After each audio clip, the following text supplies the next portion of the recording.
All right. I think we're here. We're ready to go. I've got a funny story to tell you today. I think you'll like it. I think you'll like it. Should like it. So get straight to it, should we? No messing around. Play this and then start.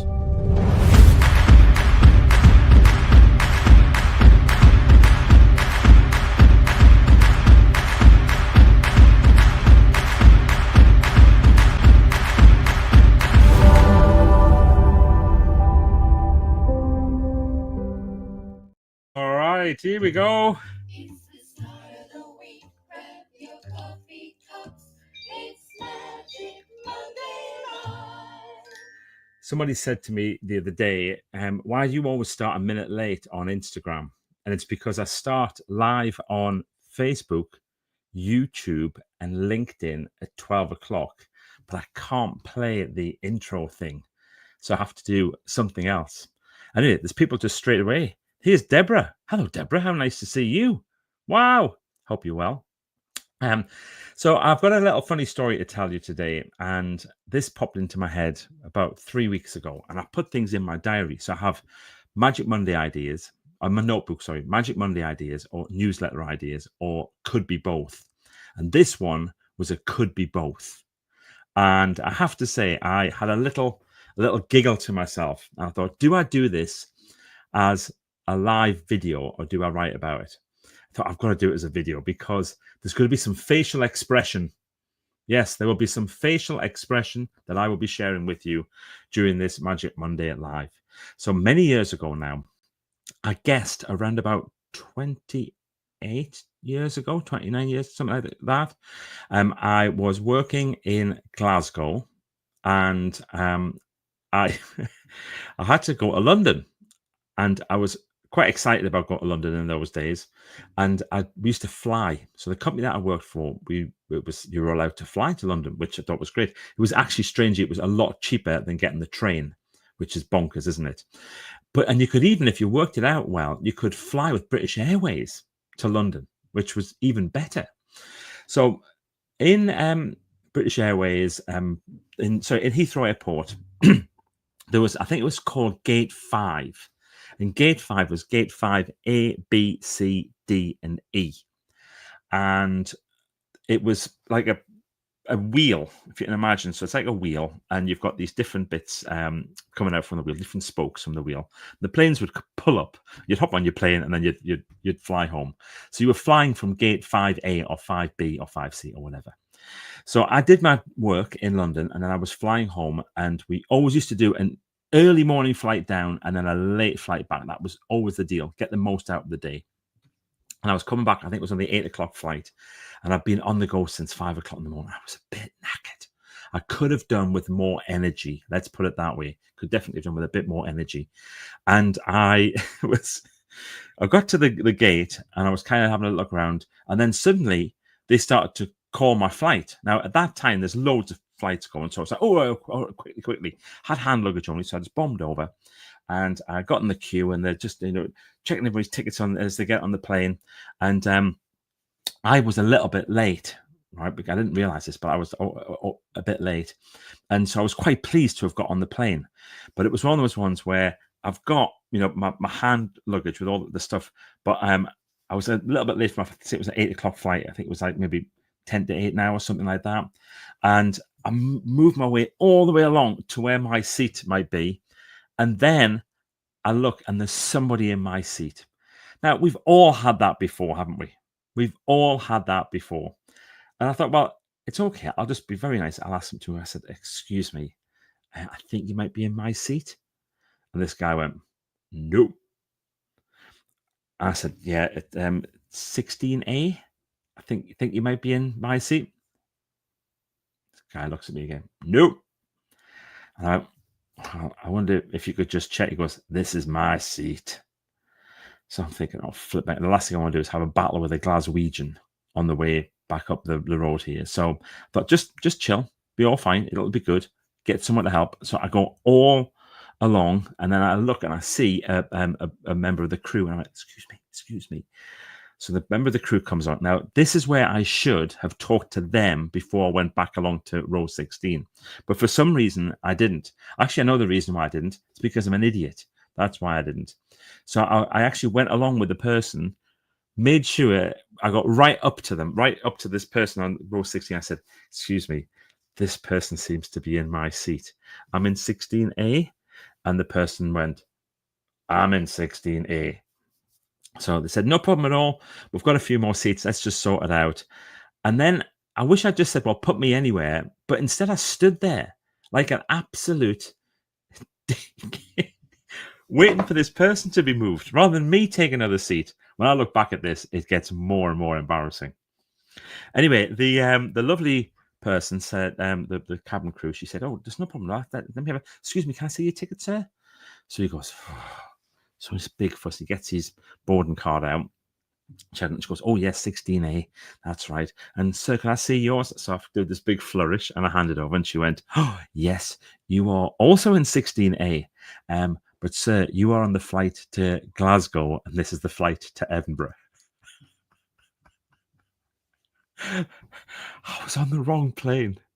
I could not believe it. Well, by then, my plane is just a few minutes off going. So I battle my way back through to this to the front of the jump out.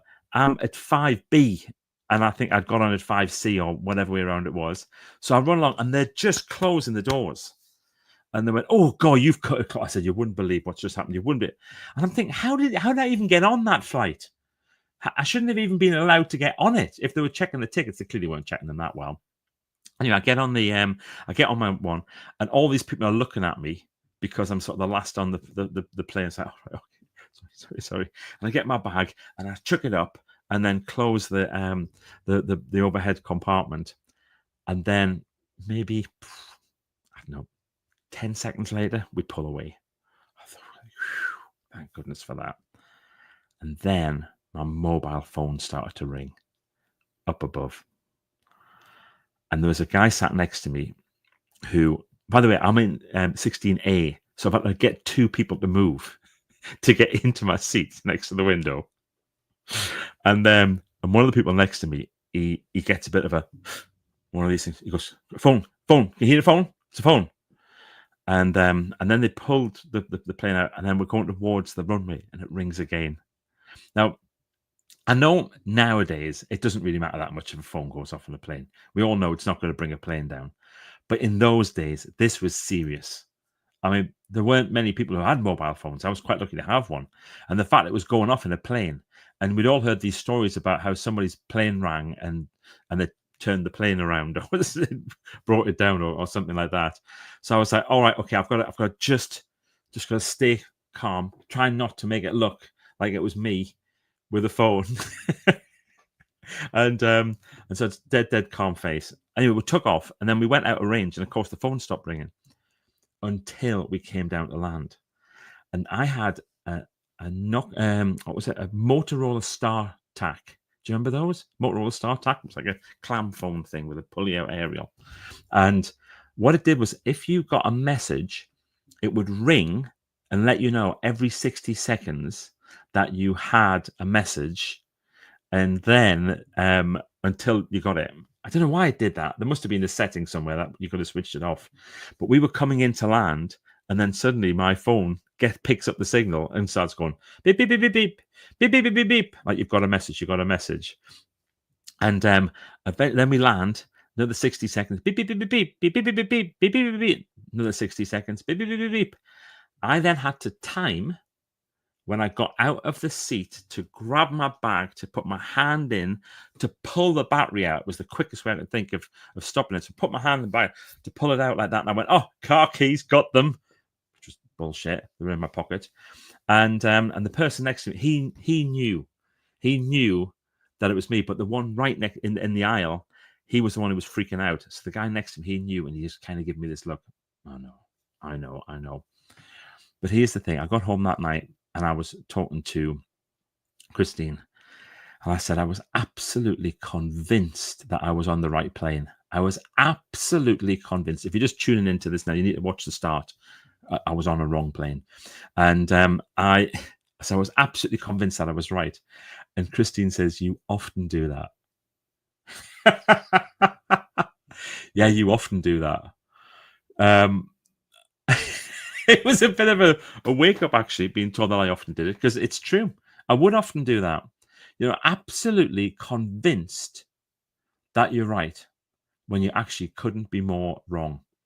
So what's the message? Well, the message is that sometimes we have to question ourselves. Sometimes it's worthwhile saying, you know what? I could be wrong about this. Let's find out. I saw a thing on LinkedIn at the weekend. There's a guy who's an influencer, business guru. And he posted this thing about millionaires are leaving the UK in their droves. He is another one. He cited some article about a billionaire who'd left the country. I was leaving the country, and you see, we're losing all this stuff. And somebody underneath wrote, actually, this guy's been resident in Cyprus for the last 15 years. He's never paid UK tax. But it was just that thing about being absolutely so convinced to get your point over that you're right about something when actually you're wrong. So my suggestion this week is, just when you really are convinced that you're right, just take a moment. Have a look at the other side. Have a look at what else might be going on, because it just might be that you couldn't be more wrong. Who have we got here? Okay, so here's Piggle64. Oh dear, laughy face. Similar thing for us many years ago in a theatre. Our tickets were for the following evening, but I was convinced that some lovely people were in our seats and must be moved.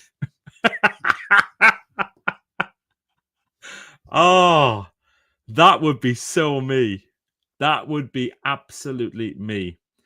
I did it at a rugby match. See, I think this is a thing. I think more and more people have done this. Here's Luke saying, hope you and the family are keeping well, Mr. Heppel. Keep up the great work. Thank you very much. But then he says, sounds like a scene off Home Alone. It was like that. That was exactly it, except I was an adult, a fully grown adult.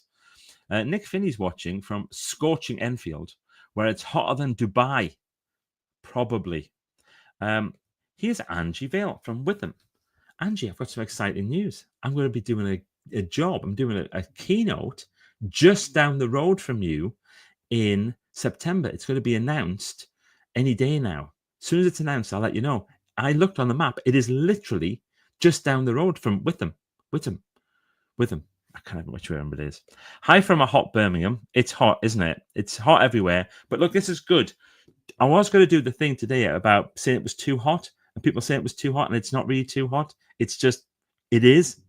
It is just what it is. Can't be too hot. Can't be too cold. It is just what it is. We're looking after a cat at the moment. Imagine being a cat. How hot that might be. And Robin's watching from Windsor, so that's nice. Anyway, thanks very much, everybody, for tuning in today to Magic Monday Live. I am going to have 3 meetings in quick succession, and then I'm going to go out and I'm going to paint some windows. What do you think of that? See you later. Bye. Oh, by the way, the people who are watching on Facebook, I will be deleting this video and replacing it with another one, because Facebook don't let you keep live videos anymore. Don't know why I'm doing that. Well, I do, but I shouldn't do it.